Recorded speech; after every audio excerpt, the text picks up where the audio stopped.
দুর্দান্ত খেতে ছিল, খুবই মজা হয়েছিল। আপনারা চাইলে আপনারাও এটা রান্না করে এভাবে খেতে পারেন। ধন্যবাদ সবাইকে। আসসালামু আলাইকুম।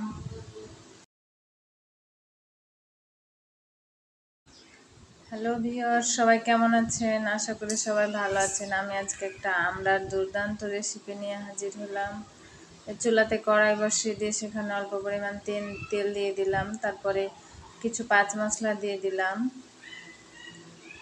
শুকনো মরিচ, তেজপাতা,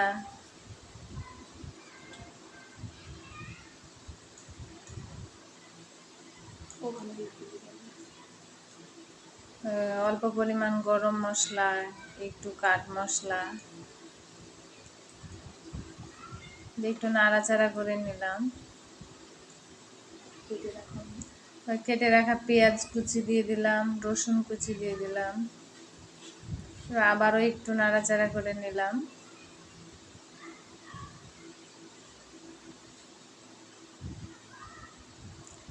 সুন্দর করে নাড়াচাড়া হয়ে গেলে আবার সেখানে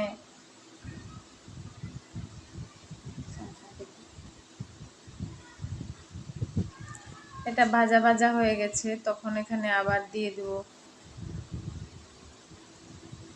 লবণ, 1 চামচ পরিমাণ লবণ, 1 চামচ পরিমাণ হলুদ, অল্প পরিমাণ 1/2 চামচ পরিমাণ আদা বাটা দিয়ে আবার নাড়াচাড়া করে নিলাম।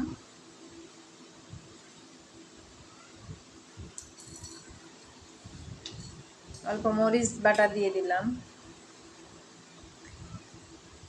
তারপরে একটা বড় চামচ পরিমাণের 1 চামচ চিনি দিয়ে দিলাম। মাঝারি সাইজের চামচের 1 চামচ দিলেই হবে। তারপরে ভালো করে নাড়াচাড়া করে নিয়ে সেখানে অল্প পরিমাণ পানি দিয়ে দিলাম। পানি দিয়ে নাড়াচাড়া করে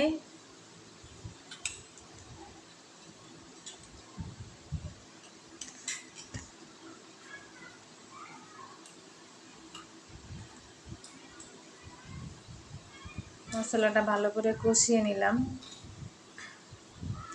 তারপরে কেটে ধুয়ে রাখা আমড়াগুলো সেখানে দিয়ে দিলাম। আমি আমড়াগুলো ছিলে অল্প চির করে কেটে নিয়েছি। আপনারা না কাটলেও হবে, আপনারা চাইলে নাও কাটতে পারেন। তারপরে সেখানে পানি দিয়ে দিলাম। পানির পরিমাণটা একটু বেশি দিবেন, কারণ আমড়াগুলোকে সিদ্ধ হতে হবে। তারপরে হচ্ছে আপনার ঢাকনা দিয়ে ঢেকে কিছুক্ষণ দমে রেখে দিলাম। তারপর 10 মিনিট পর এসে একবার নেড়ে দিলাম, নাড়াচাড়া করে নিলাম।